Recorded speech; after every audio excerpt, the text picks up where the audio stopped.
Selamat datang di berita Top 6 Indonesia minggu ini. Kami hadirkan rangkuman 6 peristiwa penting yang paling banyak menyita perhatian publik dalam sepekan terakhir, mulai dari kasus hukum, politik, hingga isu ekonomi besar yang berdampak langsung bagi masyarakat. Semua kami susun dalam hitungan mundur dari nomor 6 hingga nomor 1. Inilah berita Top 6 Indonesia minggu ini. Nomor 6. Menteri Keuangan Purbaya Yudisadewa memastikan 200 triliun kas negara tidak lagi mengendap di Bank Indonesia. Dana tersebut akan ditempatkan di perbankan nasional untuk meningkatkan likuiditas. Presiden Prabowo Subianto sudah memberi persetujuan atas rencana penyaluran dana ini. Skema penempatan dana dibuat fleksibel, mirip deposito, dan bisa ditarik kembali oleh pemerintah bila dibutuhkan. Purbaya menegaskan dana 200 triliun ini bukan untuk membeli surat utang negara, tetapi untuk mendorong penyaluran kredit ke sektor real.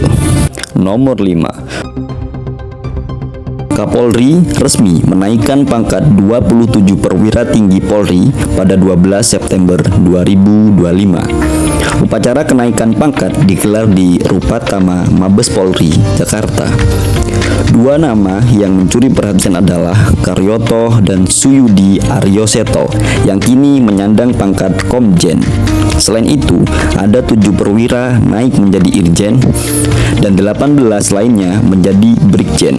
Kenaikan pangkat ini disebut sebagai bentuk penghargaan sekaligus amanah untuk mengemban tanggung jawab lebih besar. Nomor 4. Seorang driver Bank Jateng berinisial AT membawa kabur uang senilai 10 miliar rupiah pada Senin 1 September 2025. Mobil Avanza hitam yang digunakan AT ditemukan kosong di Colomandu, Karanganyar 2 hari setelah kejadian. Polisi berhasil menangkap AT tanpa perlawanan di rumah barunya di Panggang, Gunung Kidul pada hari Senin 8 September 2025. Dari lokasi penangkapan, polisi menyita 3 karung berisi uang pecahan Rp100.000 yang diduga bagian dari dana yang digelapkan. Kini AT bersama 2 orang lain yang ikut diamankan sedang menjalani pemeriksaan intensif di Polresta Solo. Nomor 3. Nadiem Makarim resmi ditetapkan sebagai tersangka kasus korupsi laptop Chromebook. Proyek senilai 9,9 triliun rupiah ini diduga merugikan negara hingga 1,98 triliun rupiah. Usai diumumkan tersangka, Nadiem langsung ditahan 20 hari di Rutan Salemba. Saat digiring ke mobil tahanan, ekspresi wajah Nadiem terlihat murung dan tegang. Kasus ini menjadi sorotan publik dan dipastikan terus bergulir di Kejaksaan Agung. Nomor 2. Presiden Prabowo Subianto resmi melakukan reshuffle kabinet pada Senin 8 September 2025 di Istana Negara, Jakarta. Salah satu yang diganti adalah Menteri Keuangan Sri Mulyani yang posisinya kini ditempati oleh Purbaya Yudisadewa. Selain itu, Menpora Dito Aryotejo juga diberhentikan dari jabatannya sehingga posisi Menpora sementara kosong. Wakil Menpora Taufik Hidayat menegaskan perayaan Haornas ke-42 tetap berjalan meski ada kekosongan jabatan. Reshuffle ini juga berdampak pada pasar dengan IHSG dan nilai tukar rupiah sempat mengalami tekanan. Nomor 1.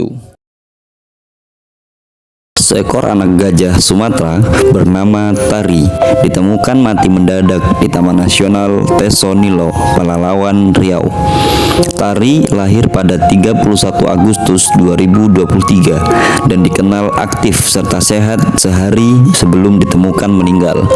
Saat ditemukan, tubuh Tari tidak memiliki luka, namun bagian perutnya tampak membekak. Tim dokter hewan langsung melakukan nekropsi dan mengambil sampel organ untuk diperiksa di laboratorium. Hingga kini penyebab kematian Tari masih misteri dan hasil laboratorium masih ditunggu. Itulah 6 berita terbesar Indonesia dalam sepekan terakhir.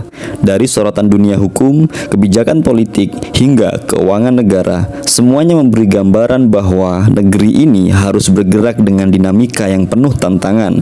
Saksikan kembali rangkuman berita pilihan hanya di berita top 6 minggu ini. Sampai jumpa di edisi berikutnya.